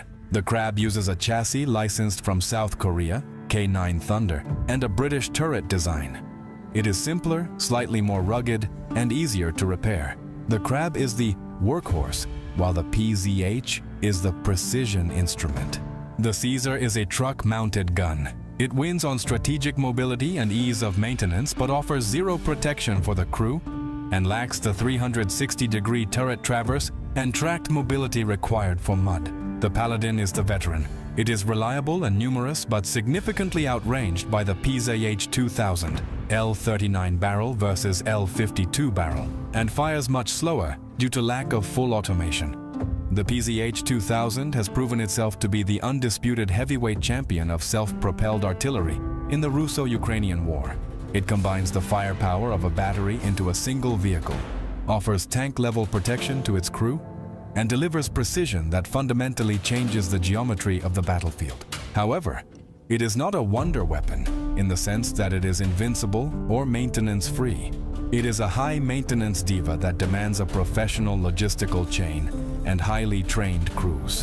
When treated correctly, kept clean and dry, as the manuals say, it dominates. When neglected or pushed beyond its limits without care, it becomes a 57-ton paperweight. Ultimately, the PZH-2000 has validated the Western doctrine of quality over quantity. One German howitzer, integrating with drones and firing smart munitions, has shown it can achieve tactical results that would require an entire battery of Soviet-era guns, all while keeping its crew alive to fight another day. In the brutal calculus of war, that survivability is its greatest asset. So, what have we learned from the German fortress and the Swedish spaceship? Both of these systems are marvels. They are undeniably superior to the Soviet-era metal they replaced. They save lives. They destroy targets with a precision that 20th century commanders could only dream of. But they also reveal a dangerous flaw in Western military thinking. We fell in love with the idea of the wonder weapon. We spent decades designing systems for a war where we would have total air superiority, perfect logistics, and short, sharp battles. We designed systems for comfort and efficiency, but we forgot about resilience. The PZH-2000 is a diva that needs a clean workshop to keep firing. The Archer is a glass cannon that needs an elite pit crew to keep moving. But war is not a workshop.